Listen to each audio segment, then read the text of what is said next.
जय जगन्नाथ। आज अक्षय तृतीय अवसर में आपण समस्त को अक्षय तृतीयार अनेक अनेक शुभेच्छा और शुभकामना। आज रथकाठ अनुकूल होता है जगन्नाथंकर। तापर चलतु जाना आम चंदन यात्रा विषय कथा जोटा कि श्रीमंदिर सबुठ अधिक दिन धरी पालित होता एक पर्व और आम ओडिया संस्कृतिर एक अनन्य प्रतिछवि। चलतु जाना चंदन यात्रा विषय किसी कथा। चंदन यात्रा श्रीमंदिर सबुठ अधिक दिन धरी पालित होता एक पर्व। यह वैशाख मास शुक्लपक्ष तृतीया माने अक्षय तृतीया ठारू ज्येष्ठ शुक्ल चतुर्दशी पर्यंत माने स्नान पूर्णिमार पूर्व दिन पर्यंत अनुष्ठित होता है। मोट 42 दिन धरी अनुष्ठित होता है। यह अक्षय तृतीया ठारू ज्येष्ठ कृष्ण अष्टमी पर्यंत 21 दिन नरेंद्र पुष्करणी रे बाहर चंदन यात्रा रूपे और परवर्ती 21 दिन ज्येष्ठ शुक्ल चतुर्दशी पर्यंत श्रीमंदिर भितर चंदन यात्रा रूपे पालित होता है। पौराणिक मत अनुसार सत्य जुगे नृसिंहदेव यह यात्रार आयोजन करते। द्वापर जुगरे पंचपांडव अज्ञातवास पर विराट राजा निकट में निजर प्रकृत परिचय प्रदान करते। विराट राजा श्रीकृष्ण और बलराम को रामकृष्ण रूप में पंचपांडव सहित दर्शन करने इच्छा प्रकाश करिबारु भगवान श्रीकृष्ण तांकर इच्छा पूरण पर सम्मत होते। यापर एक विराट जलाशय सृष्टि करा जाए जलकेली मंडप निर्माण करा जायतिला। उपलब्ध और विभस्तु नगर रे यही उत्सव संपन्न होता। संभवतः यही कारण मदन मोहन और रामकृष्ण पंचपांडव जल क्रीड़ा सरोवर को जाइथांती। यार इतिहास होची चंदन यात्रा नाम प्रसिद्ध है। ख्रीष्टीय त्रयोदश शताब्दी सृष्टि होइतिबार अनुमान करा जाए। भारत में थिबा सहस्र देव मंदिर गरम दिने आलट पड़े और चंदन लगी हुंती। मात्र स्वतंत्र यात्रा तथा दैवी पर्व रूपे यह संपूर्ण ओडिशा रे ही प्रसिद्ध। ऐतिहासिक तथ्यरू जना जाए जे गंगवंशर राजा मानक समय चंदन यात्रा आरंभ होइछि। राजा द्वितीय नरसिंह देव शासन समय नखपड़ी नरेंद्र महापात्र नरेंद्र पुष्करणी खेली। राजा चढ़गंग देव जगन्नाथ बल्लभ बेंट पोखरी रे ठाकुरंकर नौक विहार कराउतले। कुआजाए गजपति कपिलेन्द्र देवों भाई नरेंद्र देव निजर 14 पुओं सहित युद्ध प्राणबली देइथिबारु तांका स्मृति रूपे नरेंद्र सरोवर खनन कराइतला। पर एइठारे चंदन यात्रा आरंभ होइथाय। बाहर चंदन यात्रा विषय जानिबा। दक्षिण घरु माने अणसर घरर दक्षिण रे थिबा बेहरण द्वार मुहरे थिबा घर अष्टधातु निर्मित 3टी चलंती प्रतिमा मदन मोहन कृष्ण राम माने बलराम व रत्न सिंहासन उपर 2टी चलंती प्रतिमा लक्ष्मींकर सुवर्ण प्रतिमा और सरस्वती रौप्य प्रतिमा बाहर करी चंदन रे भाग नियंती।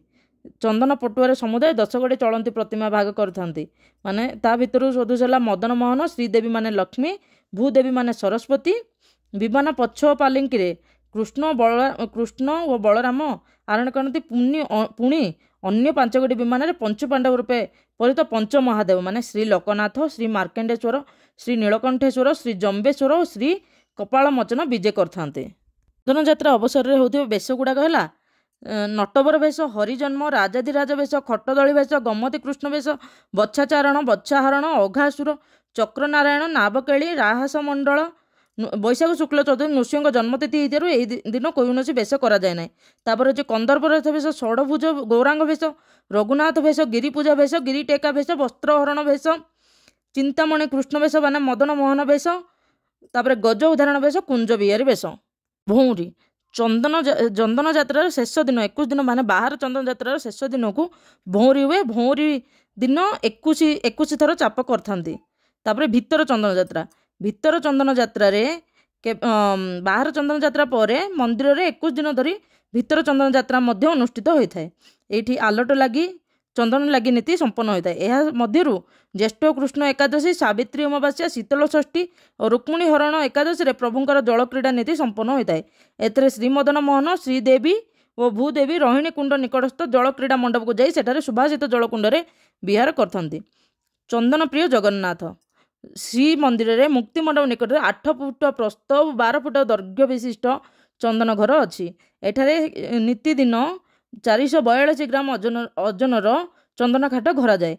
किंतु चंदन यात्रा समय 1 किलो ओजनर चंदन घाट घरा जाए। संध्या धूपर अन्नभोग अर्पण पर ठाकुर मान भेष ओल्लाई दि जाए। 3 ठाकुर बाहु और शनिकट अंग देश चंदन प्रलेप करा जाए। जगतर त्रिताप माने आदि दैविक आदि भौतिक और आध्यात्मिक हरण निमंते ठाकुर को चंदन लेपन करा जाए। तो चंदन लगी बेश सकाळ धूपर परवर्ती धूप अर्थात छत्र भोग अर्पण पर जय विजय द्वारा बंद करा दिया जाए। दियो मानकर आगरे गोटे काठ घोड़ा पकाई ତାପରେ 3 ଜଣ ସେବାୟତ ଦିଅଁମାନଙ୍କୁ ଚାମରରେ ବିଛନ୍ତି। କିଛି ସମୟ ପରେ ଚାମର ଆଲଟ ବନ୍ଦ ହୋଇ ଆଡ଼ମ୍ବର ସହକାରେ ଚନ୍ଦନ, କର୍ପୂର, କେଶର, ଚୁହା ପ୍ରଭୃତି ମିଶ୍ରଣ ଦିଅଁମାନଙ୍କ ଶ୍ରୀ ଅଙ୍ଗରେ ଲେପନ କରାଯାଏ। ପୁଷ୍ପାଳକ ସେବକମାନେ ଏହା ଲାଗି କରନ୍ତି। ନୀତିଦିନିଆ 3 ସାଧାରଣ ଆଭୂଷଣ ଚିତା, ଗୁଣା ଓ ଅଧରମାଳା ଯଥାକ୍ରମେ କପାଳ, ନାସା ଓ ମୁଖ ତଳର ଆଭୂଷଣ ସ୍ୱତନ୍ତ୍ର ପୁଷ୍ପ ଆଭୂଷଣ ଚନ୍ଦନ ବେଶର ଉପଯୋଗ କରାଯାଏ। ଅଳକା ମାନେ କପାଳ ଉପରେ ସଜ୍ଜିତ ହେଉଥିବା ଫୁଲମାଳ। ମାଳ ଗୁଡ଼ିକ ମନ୍ଦିରର ଫୁଲ ଚାଷୀମାନେ ଗୁନ୍ଥି ପ୍ରସ୍ତୁତ କରିଥାନ୍ତି। ବିଗ୍ରହ ତ୍ରୟର ଉପର ପଟରେ ରାହୁ ରେଖା ମସ୍ତକର ଦୁହେଁ ପାର୍ଶ୍ୱ ବେଷ୍ଟନ କରି ଗୋଟିଏ ଫୁଲମାଳ ସମଗ୍ର କଳବେରର ଉଭୟ ପଟ ଲମ୍ବି ଯାଇଥାଏ। ଏହି ଚୌଷରୀ ମାନେ 4 ଗୋଟି ସରୁ ସରୁ ମାଳ ଏକତ୍ର ଗୁନ୍ଥା କରାଯାଇଥାଏ। ମାଳଗୁଡ଼ା ପ୍ରାୟ 20 ଫୁଟ ଯାଏଁ ଲମ୍ବା ହେଇଥାଏ। ଏହି ହାର ଗୁଡ଼ିକୁ ରାଘବ ଦାସ ମଠ ଜଗେଇଥାନ୍ତି।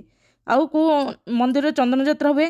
ଚନ୍ଦନ ଯାତ୍ରା ବିଷ୍ଣୁ ମନ୍ଦିର ଛଡ଼ା ଝଙ୍କଡ଼ର ସାରଳା ଦେବୀଙ୍କ ପୀଠରେ ଓ ଭୁବନେଶ୍ୱର ଲିଙ୍ଗରାଜ ମନ୍ଦିରରେ ମଧ୍ୟ ପାଳନ କରାଯାଏ। ଚନ୍ଦନ ଯାତ୍ରା ହେଉଛି ଭଗବାନ ଜଗନ୍ନାଥଙ୍କର ଓ ଲିଙ୍ଗରାଜ ମହାପ୍ରଭୁ ଝଙ୍କଡ଼ବାସିନୀ ମା ସାରଳାଙ୍କର ଯେଉଁ ପୀଠରେ ହେଉଛି ସେ ଗୋଟେ ମାନବୀୟ ଲୀଳା। କାରଣ ଖରା ଦିନରେ ଆମକୁ ଯେହେତୁ ଗରମ ହେଲେ ଆମେ ଚନ୍ଦନ ଲାଗି ହୁଅନ୍ତି, ଆମେ ଚନ୍ଦନ ଲଗାଇ କିଛି ନିଜକୁ ଥଣ୍ଡା କରିବା ପାଇଁ ପ୍ରୟାସ କରିଥାନ୍ତି। ଭଗବାନ ମଧ୍ୟ ସେହିପରି ଆମ ପରି ସେଇଟା ହେଉଛି ଗୋଟେ ଠାକୁରଙ୍କ ମାନବୀୟ ଲୀଳା। ଜୟ ଜଗନ୍ନାଥ। ଆପଣଙ୍କୁ ଯଦି ମୋର ଏହି ତଥ୍ୟ ଭଲ ଲାଗିଲା ନିଶ୍ଚିତ ଭାବରେ ଲାଇକ୍, କମେଣ୍ଟ ଆଣ୍ଡ ସବସ୍କ୍ରାଇବ୍ କରିଦେବେ। ଆଉ କମେଣ୍ଟରେ ଜୟ ଜଗନ୍ନାଥ କହିବେ। ଜୟ ଜଗନ୍ନାଥ। ଆଉ ଠାକୁରଙ୍କର ଏହି ଚନ୍ଦନ ବେଶ ଶୁଣି ନିଜକୁ ଧନ୍ୟ ମନେ କରିବେ। ଜୟ ଜଗନ୍ନାଥ।